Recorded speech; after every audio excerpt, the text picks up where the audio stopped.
오늘은 참 좋은 날입니다. 날씨가 좋아서 좋은 날이 아니고요, 오늘은 하나님께서 특별히 복 주시려고 구별해 주신 주일이기 때문에 좋은 날이에요. 그리고 또한 우리 도일교회가 좋은 날로 선포했기 때문에 좋은 날입니다. 그래서요, 저희 교회는 오늘 오신 새로운 분들을 위해서, 그리고 오늘 이 드려지는 예배를 위해서 오랫동안 준비했어요. 지난 한 주일 동안에는 특별히 새벽마다 50여 명의 성도들이 간절히 기도했습니다. 하나님께서도 오늘 새로 오신 분들로 인해서 기뻐하시리라 믿습니다. 특별한 은혜와 축복을 주실 줄 믿습니다. 여러분, 선물도 준비했어요. 그리고 식사도 맛있게 준비했습니다. 조금 보태자면 송아지 한 마리를 잡아서 갈비탕, 떡, 식혜, 잡채는 모르겠어요. 아무튼 많이 준비했어요. 그래서 여러분, 예배 마친 다음에 꼭 새로 오신 분들은 선물도 받아가시고, 또 식당에서 만난 식사도 함께 나누고 가시기 바랍니다. 근데요, 더 중요한 선물이 있는데 보이지는 않지만 이 예배를 통해서 하나님이 주시는 선물이 있어요. 이 선물이 무엇보다도 귀하고 가장 좋은 선물입니다. 다른 어떤 선물보다도 이 선물을 모두 다 꼭 받아가실 수 있기를 바랍니다. 아멘. 여러분, 지금 이 들리는 소리는 빗소리예요. 비가 내리고 있어요. 우리 옆 사람한테 한번 인사합시다. 활짝 웃는 얼굴로 참 잘 오셨습니다.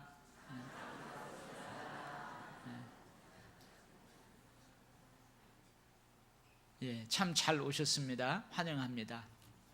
자, 이제 우리 함께 설교를 경청하도록 하겠어요. 대부분의 사람들은 어려움을 당할 때, 정말로 내가 어렵고 힘들 때, 그리고 뭔가 중요한 것을 결정할 때에 누구를 찾아요? 신을 찾아요.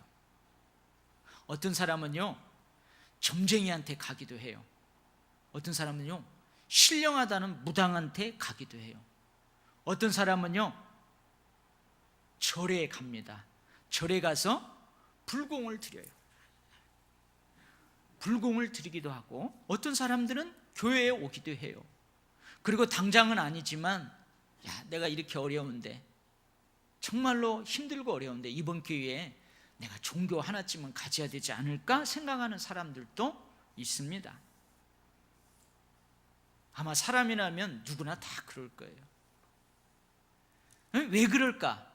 왜 그러냐면 사람은 본성적으로 가지고 있는 신에 대한 그리움이 있기 때문에 그래요. 조금 어려운 말로 하면 인간의 종교적 본성, 종교적 심성, 이 종교성 때문에 그런다는 거죠.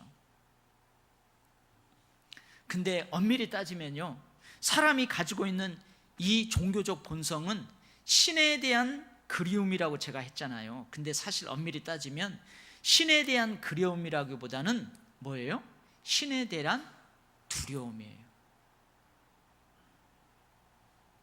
내가, 아니면 우리 집이 신을 잘 못 섬겨서 그런가?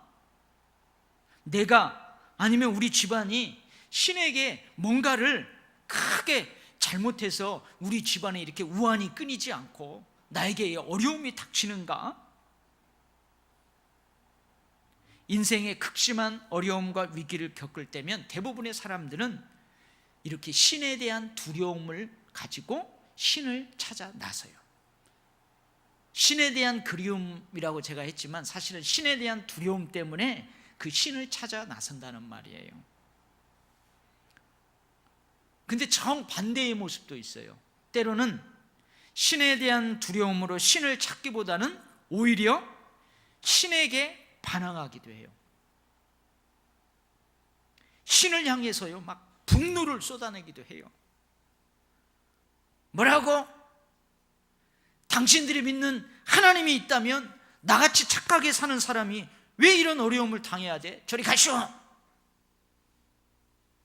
신이 있다면 법 없이도 살 수 있는 나 같은 사람은 진짜로 잘 돼야지. 저 못된 놈들을 벌 줘야 될 거 아니야, 그 신이. 근데 나 같은 사람은 왜 이렇게 어려움을 당하고 우환이 끊이지 않고 저 못된 놈들은 떵떵거리면서 잘 사는 거야?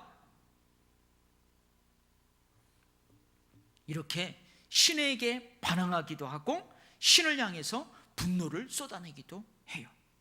그런데 이러한 반항과 분노는 인간이 가지고 있는 종교적 본성의 다른 모습이에요. 이건 역시 인간의 종교적 본성에서 나오는 행동이라는 말이죠. 이와 같은 사람이 종교적 본성적으로 가지고 있는 이 신에 대한 그리움, 인간의 종교적 본성, 종교적 심성, 이 근원을 어디에서 찾을 수 있느냐? 여러분, 창세기에서 찾을 수 있어요. 성경 창세기에서 찾을 수 있어요. 사람은 하나님의 형상대로 창조되었어요. 하나님이 예수 믿기로 선택하고 예정하시고 부르신 사람만 하나님의 형상대로 창조되고, 그러지 않은 사람은 대개지의, 대강아지의 그 형상대로 창조된 게 아니에요. 사람은 모두 다 하나님의 형상대로 창조받은 귀한 존재들이에요. 에덴 동산에서 최초의 사람은요, 하나님에 대한 두려움 없이 하나님과 화평을 누리면서 함께 살 수 있었어요. 하나님의 목소리를 듣는 것이 행복이었고, 하나님의 얼굴을 배우는 것이 기쁨이고 즐거움이고 영광이었어요. 그러나 사람은 그런 에덴 동산에서 하나님이 될 수 있다는, 내가 하나님이 될 수 있다는 교만함으로 선악과는 따먹지 말라는 하나님의 그 명령에 불순종합니다. 이로 인해서 뭐가 먼저 깨어져요? 하나님과의 그 화목한 관계가 파괴되어 버렸어요. 먹는 날에는 정령 죽으리라는 하나님의 말씀대로 하나님께 쫓겨나가지고 죄의 결과로 주어지는 이 사망을, 이 죽음을 경험하면서 살게 되었어요. 범죄 이후 쫓겨난 사람은 하나님을 두려워하면서도 동시에 에덴 동산에서 화평을 누리며 함께 살았던 그 행복, 그 영광, 그 즐거움, 그 하나님을 그리워하며 살게 돼요. 이것이 하나님의 형상대로 창조된 인간이 가지고 있는 신에 대한 그리움, 종교적 본성이에요. 제가 이것을 좀 쉽게 예를 들어 설명하면 이런 거죠. 아버지에게 죽을 죄를 진 아들이 있어요. 불효막심한 아들이 있어요. 상식적으로 이해하지 못하는 그런 못된 짓을 아버지에게 행하는 거예요. 그래서 아버지가 그 아들을 쫓아내버렸어요. 너는 이제 내 아들 아니다. 너 호적에서 파버릴 거야. 한때는 아버지의 큰 사랑을 받던 아들이 아버지에게 쫓겨남을 당한 거예요. 아버지의 품을 떠나, 아버지의 집을 떠나 이리저리 떠돌며 살아가는 아들. 그 아들은 비록 아버지에게 쫓겨남을 당했지만 늘 아버지에 대한 그리움이 있어요.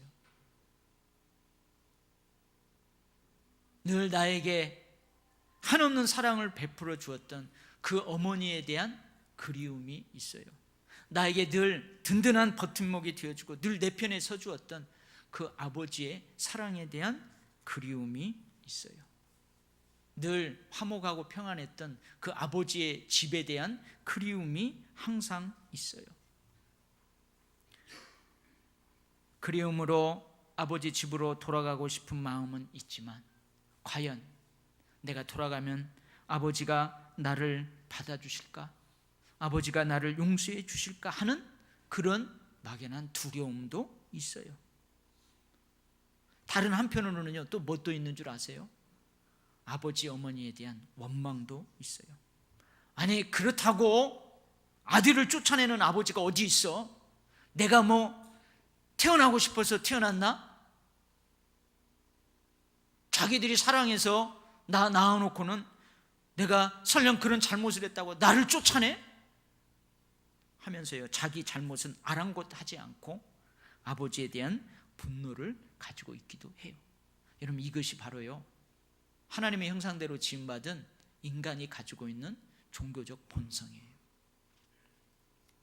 그런데요, 사람들이 하나님에 대한 그리움으로, 하나님에 대한 두려움으로 하나님을 찾지만 결코 그 사람의 노력으로는 하나님께 나아갈 수 없어요. 왜 그래요? 사람과 하나님 사이에 이 죄가 가로막고 있기 때문에 그래요. 죄의 싹은 사망이에요. 이거 하나님이 정해놓으 주신 법칙이에요. 이 죄가 가로막고 있어요. 그래서 인간 스스로는 하나님과 화목을 누릴 수 없어요. 인간의 노력으로는 하나님께 나아갈 수 없어요. 즉 무슨 말이냐, 죄의 문제를 인간 스스로 해결할 수 없다는 거예요.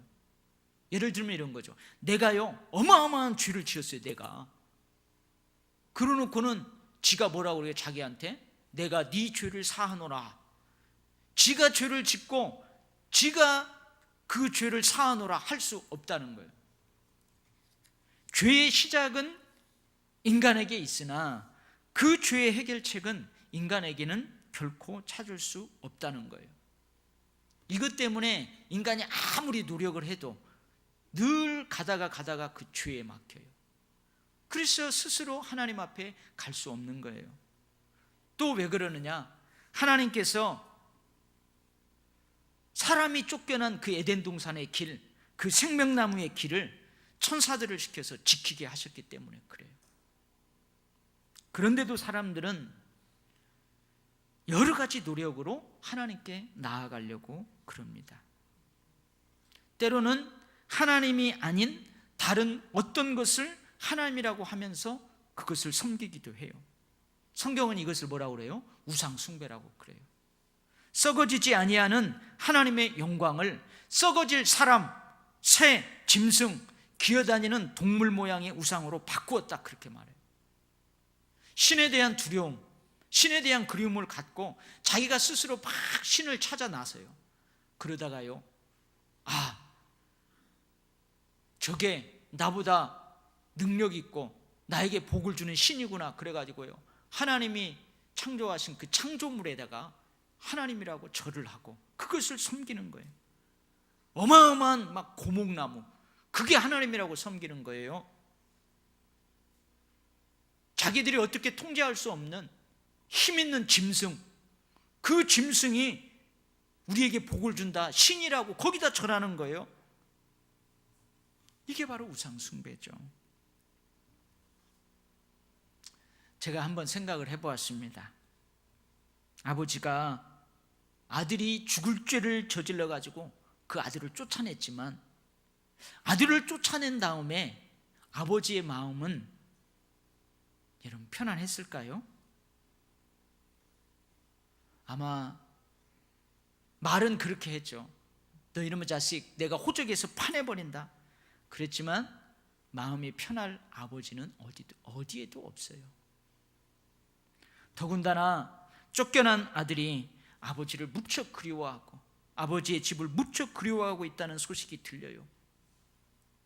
아버지의 관계를 다시 회복하려고, 아버지 집에 돌아가려고 무척 노력하고 있다는 소식이 들려요. 그렇다면 아버지의 마음이 어떨까요?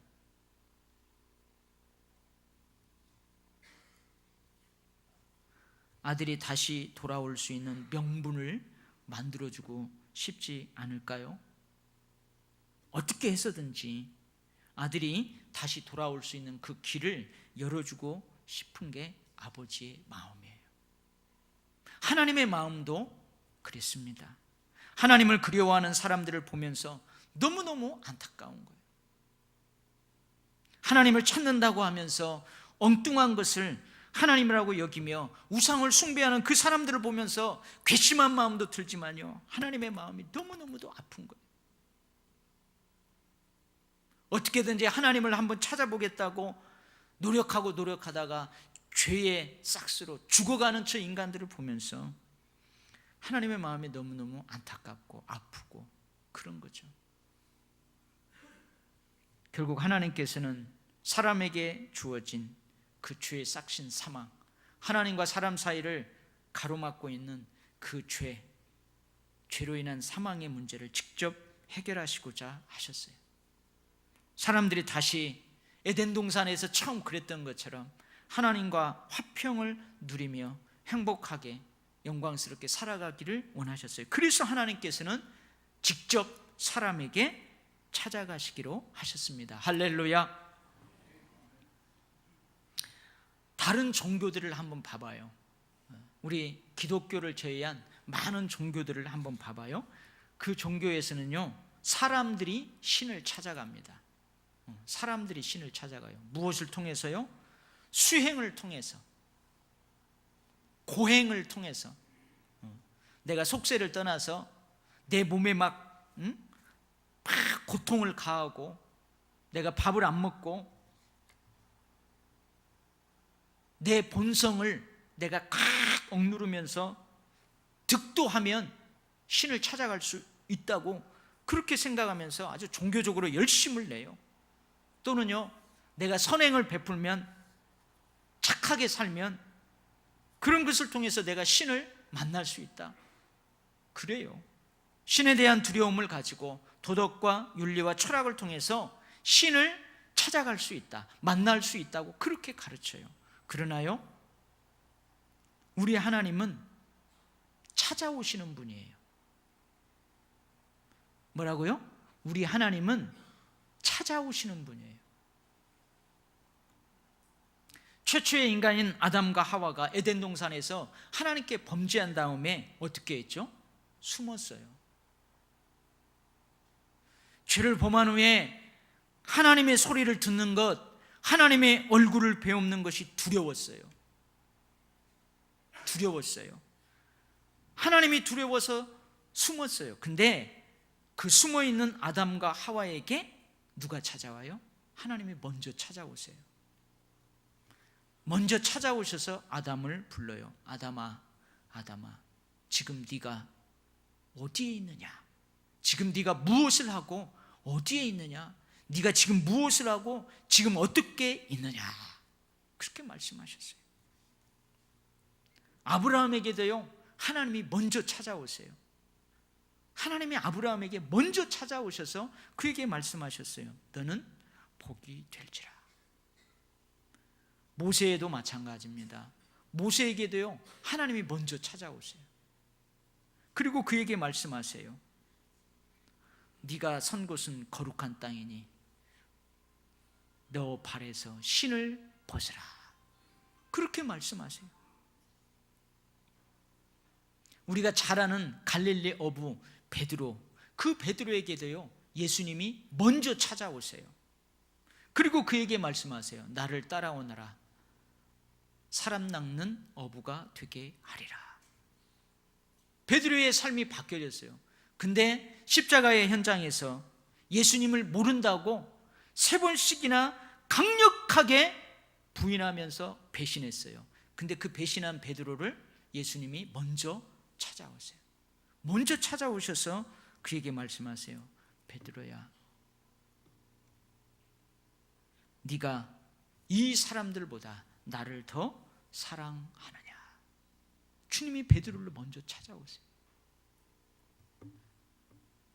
교회와 그리스도인들을 말살하려고 위협과 살기가 등등한 사울, 나중에 사도 바울이 되잖아요.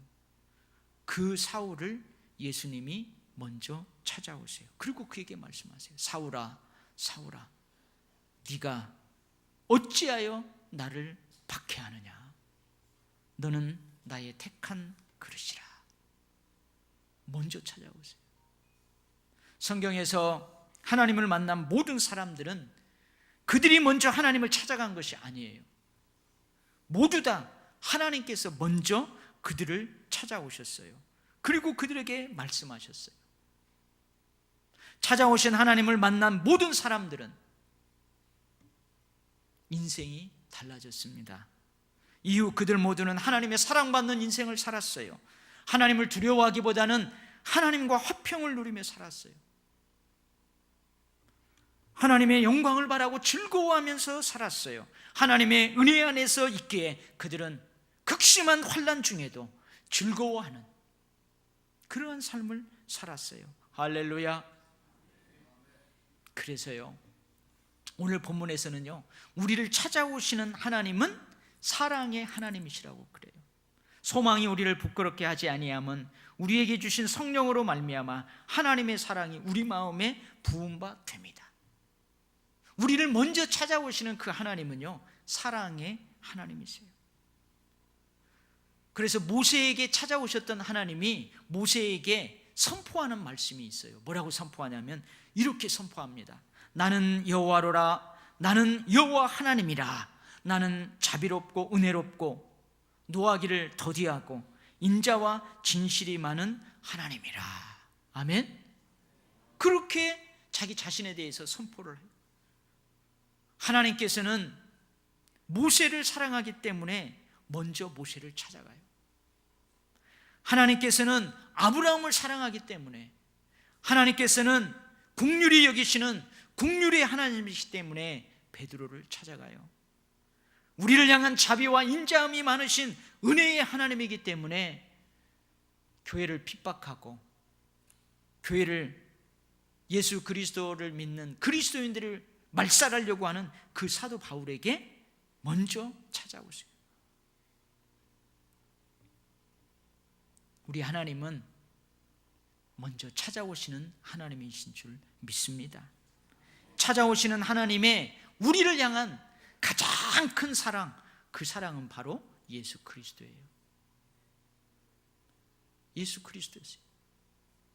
예수 그리스도께서 성령으로 잉태되어 이 땅에 태어나는 그 동정녀 탄생 사건, 성육신 사건은요, 하나님께서 직접 우리를 찾아오시는 사건이에요.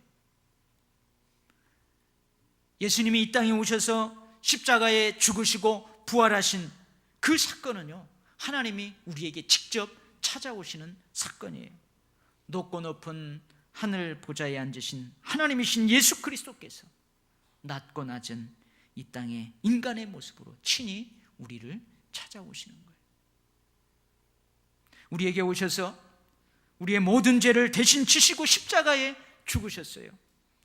죄 삭신 사망이라는 값을 지불하시고 다시 부활하셨어요. 예수 그리스도께서 이 땅에 친히 오셔서 믿음으로 이제는 하나님께 나아갈 수 있는 길이 되셨어요. 이젠 이 예수 그리스도를 통해 우리가 하나님과 화평을 누릴 수 있어요. 이젠 이 예수 그리스도를 통해 우리는 죽지만 다시 살아 하나님 나라에서 영원한 생명을 누릴 수 있게 되었어요. 예수는 우리가 범죄한 것 때문에 십자가에 생명을 내어준 바 되었고, 또한 우리를 살리기 위해서, 우리를 하나님과 화목하게 하기 위해서, 우리를 하나님 앞에서 의롭다 하시기 위해서 다시 살아나셨어요. 아멘. 할렐루야. 오늘 본문 6절, 8절, 10절에서는요, 하나님이 언제 우리를 찾아오시느냐? 우리가 연약할 때, 우리가 아직 죄인 되었을 때, 우리가 원수 되었을 때 하나님이 우리를 먼저 찾아오세요. 예수 그리스도께서 우리를 위해서, 그런 우리를 위해서 죽으셨다고 말씀하고 있어요. 우리가 하나님을 알지 못하고요, 육신의 욕심을 따라 지내는, 그래서 마땅히 하나님의 진노를 받을 수밖에 없는 그런 삶을 살고 있을 때에 하나님이 우리를 찾아오셨다는 말씀이에요. 우리가 하나님의 사랑을 받을 만한 그런 행동을, 그런 삶을 사는 게 하나도 없어요. 그럼에도 불구하고 하나님께서 우리를 찾아오셨다는 말씀이에요. 하나님께 반항하고 하나님에 대한 적개심을 가지고 분노하면서 하나님의 원수처럼 살고 있는 우리에게 하나님께서 찾아오셨다는 말씀이에요. 할렐루야. 한번 인간적으로 생각해 보세요. 여러분, 인간적으로 한번 생각해 보세요. 나에게요, 못된 짓만 합니다. 나에게 미운 짓만 골라서 해요. 아니, 다른 사람한테는 그러지 않는데요, 왜 나한테만 그러는지 모르겠어. 막 오기로요, 내 앞에 오면 더 죄를 짓고요, 나를 막 더 미워하고 오기로 막 그러는 거예요. 내게 반항하고요, 사사건건 내 의견에는 반항만 해요. 그리고 나를 왜 그렇게 미워해? 항상 나에 대한 적개심을 가지고 매사에 막 화를 내는 거예요. 나만 보면 화를 내요. 다른 사람한테는 활짝 웃으면서. 철천지 원수죠, 원수. 한번 물어볼게요. 이런 사람을 여러분 사랑할 수 있겠어요?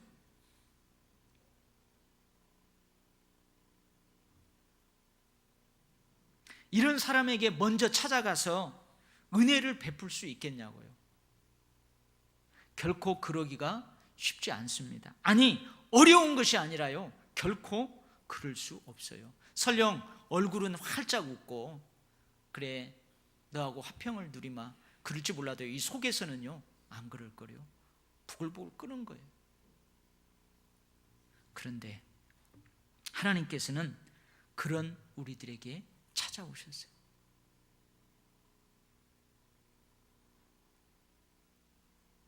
하나님에게 원수 같은 짓만 하고 살아가요. 근데 하나님이 그 사람을 찾아오세요.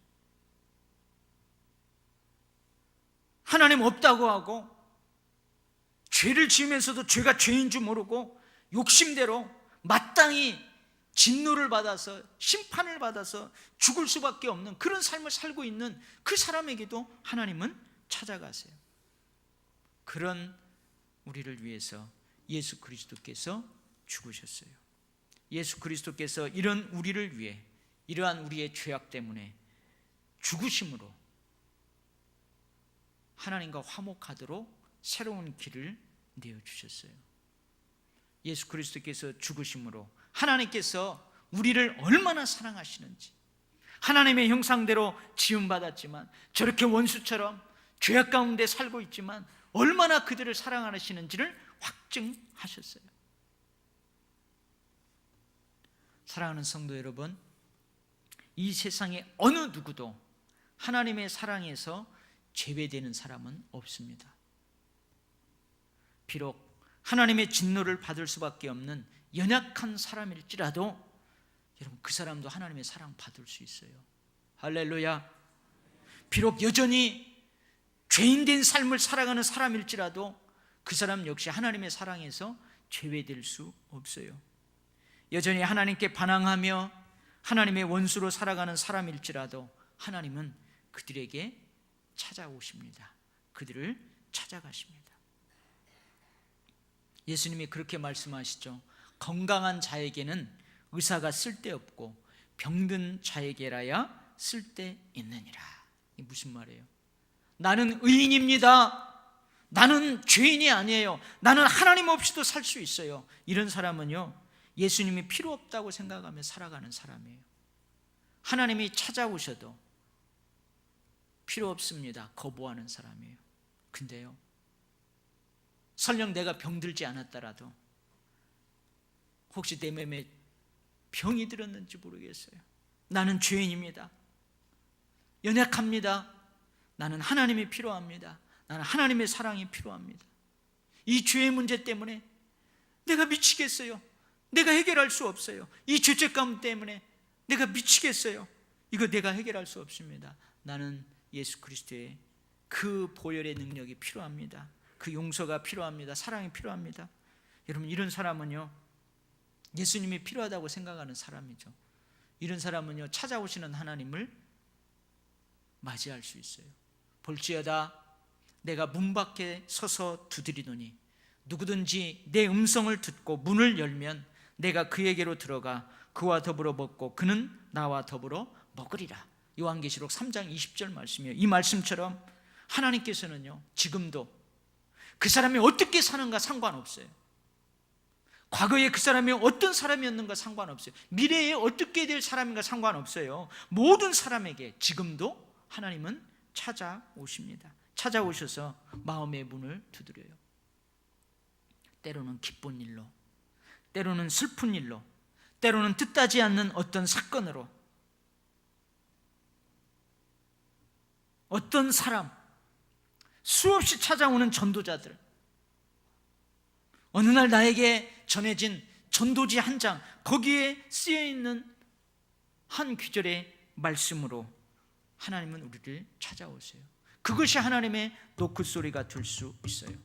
나에게 찾아오셔서 노크하시는 그 하나님의 음성을 듣고 영접하는 자는 하나님의 자녀가 됩니다. 그들의 인생이 달라집니다. 할렐루야. 어떻게 달라지냐? 이제 하나님을 두려워하는 것이 아니라 언제든지 하나님께 나아가 돕는 은혜를 구할 수 있어요. 왜 그래요? 하나님이 아버지이기 때문에 그래요. 제가 늘 예를 들잖아요. 제가 제 방에 딱 있으면요, 우리 딸들은요 노크도 안 하고 들어와요. 아빠 초콜릿 있어? 초콜릿 하나 줘. 반말해요.